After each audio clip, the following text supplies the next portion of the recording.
अज़ीज़ नाज़रीन, उम्मीद है कि आप सब खैरियत से होंगे और आपकी पढ़ाई बेहतर चल रही होगी। नाज़रीन, आज आप इस वीडियो में देखने वाले हैं आपके निसाब में शामिल अफ़साना आपा के हवाले से चंद नहायत अहम मारूज़ी सवाल व जवाब को, जो कि आपके इम्तिहान में अक्सर पूछे जाते हैं। अफ़साने के हिस्से में 10 नंबर है, 5 नंबर तफ़सीली सवाल व जवाब में है, जिसमें से 2 सवाल आता है, एक सवाल का जवाब देना होता है, उसमें वो 5 मार्क्स के लिए होता है और 5 मार्क्स जो है वो मारूज़ी सवाल व जवाब में है। यानी कि अक्सर ऐसा होता है कि 3 सवाल जो है एमसीक्यू अंदाज़ में पूछे जाते हैं और 2 सवाल जो है वो एसएक्यू यानी कि एक जुमला में लिखना होता है, उस अंदाज़ में पूछे जाते हैं, यानी कि कुल 5। तो इस वीडियो में मैं आपको उन्हीं 5 सवाल जो कि मारूज़ी सवाल व जवाब पर मबनी है, उसके अहम सवालों को बताने वाला हूँ। इस वीडियो को देखने के बाद अफ़साने के हिस्से से जो 5 सवाल आना है, इंशाअल्लाह इन सवालों में से आ जाएगा। एक भी सवाल बाहर से नहीं आएगा, ये मेरा मानना है, मुझे जहाँ तक लगता है। क्योंकि मैं इसलिए इस तरह कह पा रहा हूँ क्योंकि मैंने इससे क़ब्ल क़ीरत की है इस अफ़साने की वज़ाहत के साथ। आप उसे ज़रूर देखिए। मैं बारहा कहता हूँ आपसे कि अफ़साने की जब मैं क़ीरत करूँ वज़ाहत के साथ, उसे ज़रूर देखें। उसके कई एक फ़ायदे हैं। एक फ़ायदा तो सबसे पहले कि आपकी ज़बान बेहतर होगी। आप उस कहानी से वाक़िफ़ होंगे, आपके ज़हन में होगा और उसके बाद हो सकता है कि मतन से सवाल आए, चूँकि मतन से बहुत सवाल आता है, तो मतन से कोई ऐसा सवाल आ जाए जो मैं नहीं कराया हूँ, क्योंकि देखिए मतन से तमाम सवालों को कराना बहुत मुश्किल है। तो जब आप वज़ाहत को देखेंगे तो क्या होगा कि अगर कोई सवाल जो मैंने नहीं भी कराया, तो वो आप आसानी से हल कर पाएँगे। मारूज़ी में भी हल मिलेगा और तफ़सीली में भी। मिसाल मान लीजिए कि अगर आपको तफ़सीली सवाल, जो कि मैं अगली वीडियो में बताऊँगा कि अफ़साने से तफ़सीली सवाल कौन-सा आएगा, तो आपको करना ये है कि अगर मान लीजिए एग्ज़ाम्पल के तौर पे मैं बता रहा हूँ आपको कि अफ़साना आपा का मरकज़ी ख़याल, ठीक है? और आपके इम्तिहान में आ गया कि बद्दू के किरदार पे नोट लिखिए या नूरजहाँ के किरदार पे या आपा के किरदार पे, तसद्दुक़ के किरदार पे नोट लिखिए। तो उस वक़्त क्या होगा कि आप परेशान हो जाएँगे। तो ऐसी सूरत में जब आप वज़ाहत को देखते हैं तो आप वाक़िफ़ होते हैं हर चीज़ से और आप आसानी से लिख सकेंगे। ये एक फ़ायदा है। तो क़ीरत को ज़रूर देखिए। अब जो है हम लोग आपा के हवाले से जो देखेंगे, अफ़साना आपा के हवाले से वो देखेंगे मारूज़ी सवाल को। उसके बाद हम लोग देखेंगे इसी अफ़साने के हवाले से तफ़सीली सवाल और फिर जो आपका दूसरा अफ़साना है बेवज़नी, उसके हवाले से सिर्फ़ और सिर्फ़ मारूज़ी सवाल को देखेंगे, क्योंकि तफ़सीली सवाल करने की ज़रूरत नहीं है। मैं अगली वीडियो में अच्छे से समझाऊँगा। तो आप इस वीडियो को ज़रूर देखें मुकम्मल और अपने दोस्तों अहबाब से साझा करें ताकि वो भी इस्तिफ़ादा करें। ज़्यादा से ज़्यादा इसलिए साझा करें क्योंकि ज़्यादा स्टूडेंट्स होंगे तो ज़्यादा हौसला अफ़ज़ाई होगी और ज़्यादा मज़ा आएगा काम करने में। वीडियो के हवाले से आप अपने तासुर का इज़हार ज़रूर करें। कमेंट बॉक्स में ज़रूर लिखें कि आपको ये वीडियो कैसी लगी है, क्योंकि आप लिखेंगे तो मुझे अच्छा लगेगा कि हाँ, मैं जो कर रहा हूँ वो आपके काम आ रहा है। और लाइक ज़रूर कर दें। चैनल पर नए हैं तो चैनल को सब्सक्राइब कर दें। चलिए शुरू करते हैं आज की इस वीडियो को। पहला सवाल, अफ़साना आपा किसकी तख़लीक़ है?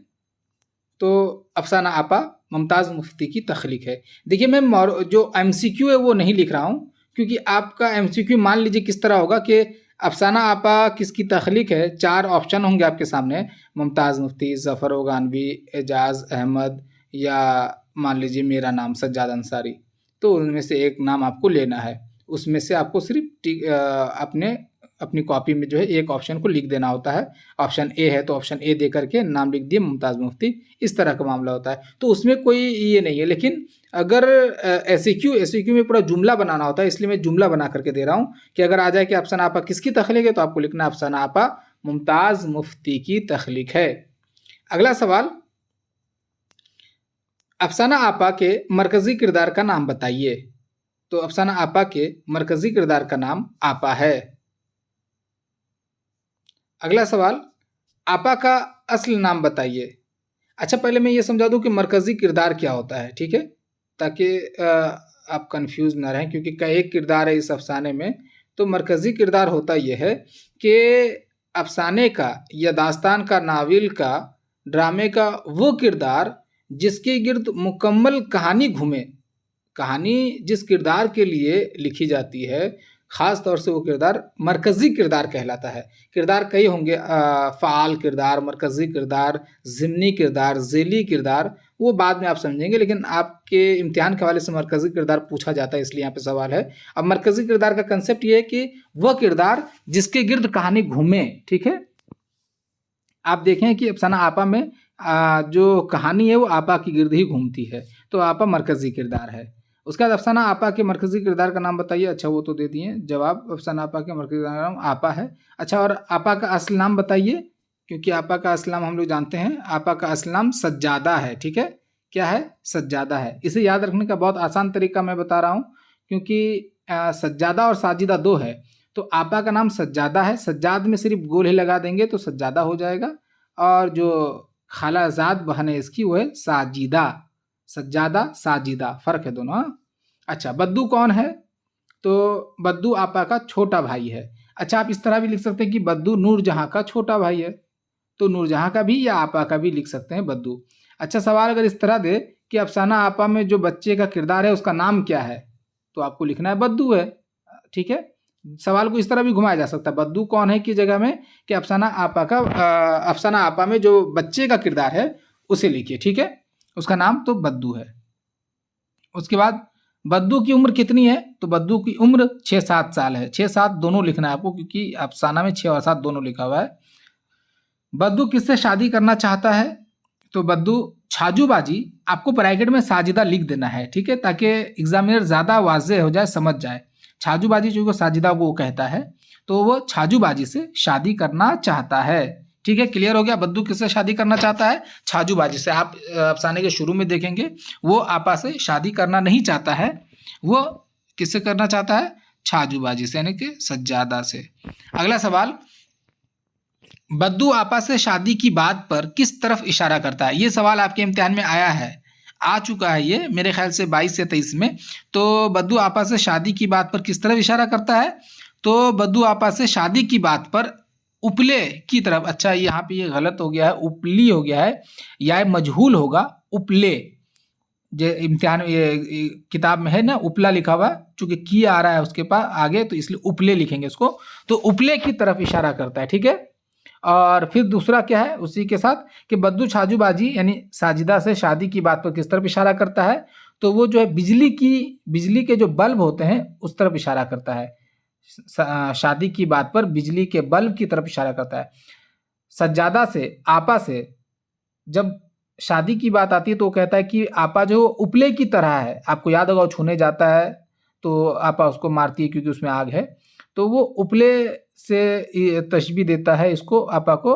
और छाजूबाजी को बिजली के जो बल्ब हैं जो हम हमारे घर में जलते हैं उससे तशबीह देता है, ठीक है, ये याद रखिएगा। उसके बाद तसद्दुक कौन है? तो तसद्दुक नूरजहाँ का फूफीजाद भाई है। ये भी हो सकता है कि तसद्दुक आपा का आपा का फूफीजाद भाई। आपा और नूरजहाँ दोनों बहन है, और चूँकि नूरजहाँ रावी है और आपा मरकज़ी किरदार है, तो चलिए नूरजहाँ से ज़्यादा लिखा जाता है। तो तसद्दुक नूरजहाँ का फूफीजाद भाई है। सवाल ये भी हो सकता है कि तसद्दुक और नूरजहाँ के दरमियान क्या ताल्लुक़ है, या तसद्दुक और आपा के दरमियान क्या ताल्लुक़ है? तब भी आपका ये जुमला होगा कि तसद्दुक और नूरजहाँ के दरमियान फूफीजाद भाई बहन का ताल्लुक़ है, ठीक है, इस तरह से। अच्छा, उसके बाद तसद्दुक के हवाले से आपको मैं और बातें बता दूं जो आपके जहन में रहे कि तसद्दुक कितने महीने से उसके घर में रह रहा होता है? 2 माह से, ठीक है। और तसद्दुक क्यों उसके घर में रह रहा होता है? क्योंकि वो कॉलेज में पढ़ाई करता है और हॉस्टल में खाना अच्छा नहीं मिलता है, इसलिए वो यहाँ पे रहता है, ठीक है। चलिए, तसद्दुक आपा को किस नाम से पुकारता है? तो तसद्दुक जो है आपा को सजदे के नाम से पुकारता है। किस नाम से? सजदे के नाम से। तसद्दुक नूरजहाँ को किस नाम से पुकारता है? तो तसद्दुक नूरजहाँ को जहीना के नाम से। अच्छा, यहाँ पे ये लिखने में मुझसे गलती हो गई, छीना हो गया है, जीम उसके बाद छोटी है, ये नून अलिफ मैं यहाँ लिख रहा हूँ, देखिए जहीना। तसद्दुक नूरजहां को जहीना के नाम से पुकारता है। और आप ये जानते हैं कि नूरजहां को उसका अपना नाम जो है नूरजहां वो पसंद नहीं है। वो उसको लगता है कि किसी बोसीदा किताब के बोसीदा वर्क जैसा है ये नूरजहां, तो उसको जहीना पसंद है। उसके बाद तसद्दुक किससे शादी करना चाहता है? देखिए 2 सवाल है यहाँ पे बहुत इंपॉर्टेंट कि वो किससे शादी करना चाहता है। तो तसद्दुक जो है वो आपा से शादी करना चाहता है। आपा यानी सज्जादा से शादी करना चाहता है। शुरू शुरू में आप देखेंगे तो इसका जो रुझान है, इसकी जो मोहब्बत है, ऐसा मालूम होता है कि ये आपा को बहुत पसंद करता है। ठीक है, शादी करना तो चाहता है सज्जादा से, लेकिन शादी होती किससे है? तसद्दुक की शादी किससे होती है? तो तसद्दुक की शादी जो है साजिदा से होती है। ये जहन में रखिएगा, सज्जादा से यानी कि आपा से नहीं, साजिदा से शादी होती है, जो कि आपा की खालाजाद बहन है। अच्छा, साजिदा कौन है? तो साजिदा नूरजहां की खालाजाद बहन है। नूरजहां की खालाजाद, वो फूफीजाद भाई है, ये खालाजाद बहन है। और उसका साजिदा क्यों उसके घर में आती है? तो वो मैट्रिक का इम्तिहान देने के लिए घर में आती है। अगर ये पूछा जाए कि साजिदा कैसी लड़की है, तो साजिदा शौख और चंचल लड़की है, ये आप लिखेंगे। अच्छा, फ्रूट सलाद या मीठी फिरनी किसे पसंद थी? ठीक है, फ्रूट सलाद या मतलब आपके इम्तिहान में दोनों में से कोई एक होगा, मैं दोनों लिख देता हूँ क्योंकि एक ही इंसान को पसंद है। तो फ्रूट सलाद तसद्दुक को पसंद थी या मीठी फिरनी तसद्दुक को पसंद थी। अच्छा, इसी के बनिस्बत फीकी फिरनी किसे पसंद थी? इसका जवाब आप कमेंट बॉक्स में लिखिए कि फीकी फिरनी किसे पसंद थी। ज़रूर लिखिएगा कमेंट में कि फीकी फिरनी किसे पसंद थी। मीठी फिरनी तो तसद्दुक को पसंद है, जिसके लिए आप मीठी फिरनी बनाती है। बहरहाल आगे देखिए, हार्ट ब्रेक हाउस के मुसन्निफ का नाम क्या है? तो हार्ट ब्रेक हाउस के मुसन्निफ का नाम बर्नार्ड शॉ है। क्या नाम है? Bernard Shaw. अच्छा, इसके हवाले से और एक दो बात के अहम नहीं है ज़्यादा। हार्ट ब्रेक हाउस को पढ़ने के लिए कौन कहता है? तसद्दुक कहता है। किससे कहता है? नूरजहां से कहता है। लेकिन पढ़ती कौन है? आपा। और आपा किससे मंगवाती है? तो साहिरा और सुरैया से मंगवाती है। ये सब आप अपने जहन में रखेंगे, जब वजाहत को देखेंगे तो अपने आप रहेगा। लेकिन ये इंपॉर्टेंट है, हार्ट ब्रेक हाउस के मुसन्निफ का नाम क्या है? तो बर्नार्ड शॉ। उसके बाद अफसाना आपा किसकी तख्लीक है? ये डबल हो गया शायद, ये सवाल नहीं होना चाहिए था। ये सवाल देखिए, ये सवाल डबल हो गया है, उसको नज़रअंदाज कीजिए। सवाल दूसरा कि अफसाना आपा का रावी कौन है? रावी कहते हैं बयान करने वाले को, यानी कि जब कोई कहानी, कोई किस्सा हम लोग लिखते हैं तो उस कहानी को बयान कौन कर रहा होता है किस्से के अंदर में, ठीक है, तो उसे रावी कहते हैं। जैसे अगर आप देखेंगे अफसाना आपा को, तो वहाँ पे जो वो है लहजा है, वो देखेंगे कि मैं के अंदाज में है और वो नूरजहां है। ठीक है, नूरजहां बात करती है हर जगह कि मुझे पसंद नहीं थी आपा की ये चीज़, मुझे पसंद नहीं, इस तरह से। यानी कि यहाँ पे जो मुमताज़ मुफ्ती है वो कुछ नहीं बोल रहा है, वो नूरजहां की ज़बानी तमाम चीज़ों को पेश करता है। ठीक है, ये याद रखिएगा। तो रावी कौन है? मुमताज़, ये रावी है, क्या है? नूरजहां है।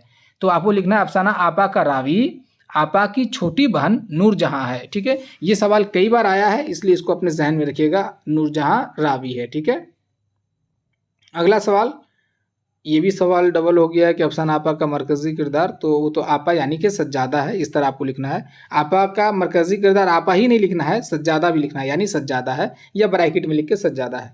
मुमताज़ मुफ्ती का असल नाम बताइए। तो मुमताज़ मुफ्ती का असल नाम मुमताज़ हुसैन है। ठीक है, मुमताज़ मुफ्ती का असल नाम क्या है? मुमताज़ हुसैन, मुफ्ती हटा देंगे। उसके बाद है मुमताज़ मुफ्ती की पैदाइश कब और कहाँ हुई? तो मुमताज़ मुफ्ती की पैदाइश 12 सितंबर 1905 ईस्वी को ज़िला गुरदासपुर में हुई। गुरदासपुर को एक साथ नहीं लिखना है, अलग अलग लिखना है, गुरदास को अलग और पुर को अलग। ठीक है, और अगर सिर्फ सवाल आता है कि मुमताज़ मुफ्ती की पैदाइश कब हुई, तो आपको हुनर दिखाने की ज़रूरत नहीं, पूरा जुमला नहीं लिखना है। सिर्फ कब आता है तो आपको लिखना मुमताज़ मुफ्ती की पैदाइश 12 सितंबर 1905 ईस्वी को हुई। अगर पूछे कि कहाँ हुई, तो सिर्फ मुमताज़ मुफ्ती की पैदाइश गुरदासपुर में। यानी कि आपसे जो पूछा जाए वही देना है, आपको ज़्यादा नहीं देना है, कम भी नहीं। अगला सवाल, मुमताज़ मुफ्ती के पहले अफसाने का नाम बताइए। तो मुमताज़ मुफ्ती के पहले अफसाने का नाम झुकी झुकी आँखें है। अच्छा, ये जो जब भी नाम लिखेंगे ना तो अफसाने वगैरह का, तो आप वावेन, इसको क्या बोलते हैं, जो दो ये है उसको वावेन बोलते हैं। ठीक है, जैसे झुकी झुकी आँखें को देखिए हम दो, इसको आप डैश बोल सकते हैं, उल्टा खरा डैश। तो इसको वावेन, अंग्रेजी में इन्वर्टेड कोमा बोलते हैं, तो इससे आप लिखेंगे, ठीक है। तो मुमताज़ मुफ्ती के पहले अफसाने का नाम क्या है? झुकी झुकी आँखें। अगला सवाल, मुमताज़ मुफ्ती के पहले अफसानवी मजमूए का नाम बताइए, ठीक है। अफसाना और अफसानवी मजमुआ अलग होता है, ठीक है। देखिए अफसाना में जैसे आपा पर ये अफसाना है, लेकिन अफसानवी मजमुआ क्या होता है कि ये किताब है। अफसानवी मजमुआ क्या है? किताब है, ठीक है, जो कि करीब 8 अफसाना, 10 अफसाना, 20 अफसाना को एक जगह मिला करके उसको शाये कर दिया जाता है, किताबी शक्ल दिया जाता है, उसी को अफसानवी मजमुआ या किताब कहते हैं, ठीक है। तो यानी कि ऐसी किताब जिसमें सिर्फ अफसाने शामिल हो वो अफसानवी मजमुआ है। तो इनका जो पहला अफसानवी मजमुआ है उनका नाम है अन कही, मिलाना नहीं है इसको, अन अलग और कही अलग, ठीक है। मुमताज़ मुफ्ती के पहले अफसानवी मजमुए का नाम अन कही है। अच्छा, मैं बगल में लिख दिया हूँ गहमा गहमी, समय का बंधन, यानी कि इसके दूसरे और तीसरे जो अहम अफसानवी मजमुए हैं वो है गहमा गहमी और समय का बंधन। वो इसलिए मैं दे दिया हूँ कि हो सकता है कि उसमें एमसीक्यू में दे दे कि गहमा गहमी किसका अफसानवी मजमुआ है, तो इन दोनों को भी आप याद रखेंगे, ठीक है। गहमा गहमी, समय का बंधन इसके दूसरे अफसानवी मजमुए हैं। अगला सवाल, मुमताज़ मुफ्ती के 2 नावलों के नाम बताइए, ठीक है। तो मुमताज़ मुफ्ती के 2 नावलों के नाम हैं अलीपुर का एली, क्या पढ़ना है इसको? अलीपुर का एली और अल्ख नगरी है। अगला सवाल कि मुमताज़ मुफ्ती, अगला सवाल है कि मुमताज़ मुफ्ती का इंतकाल कब हुआ? तो मुमताज़ मुफ्ती का इंतकाल 27 अक्टूबर 1995 ईस्वी को हुआ। तो नाजरीन, ये आप देखे हैं इस वीडियो में आपके निसाब में शामिल अफसाना आपा के हवाले से नहायत अहम मौरूज़ी सवाल और जवाब को, जो कि आपके इम्तिहान में अक्सर पूछे जाते हैं, इसे आप याद कर लीजिए। इसके बाद अफसाना बेवज़नी से भी कुछ मौरूज़ी सवालात दिए जाएंगे, उसके बाद 5 नंबर जो है आप आसानी से हासिल कर लेंगे। इसके लिए आपको ज़्यादा मेहनत करने की ज़रूरत नहीं होगी, बस आपको याद करना है। इसको कई एक बार देखेंगे तो समझ में आ जाएगा। चलिए अब हम लोग अगली वीडियो में ये देखेंगे कि अफसाना आपा से कौन सा तफसीली सवाल आ सकता है। अब जो है इजाज़त दीजिए, अल्लाह हाफिज़।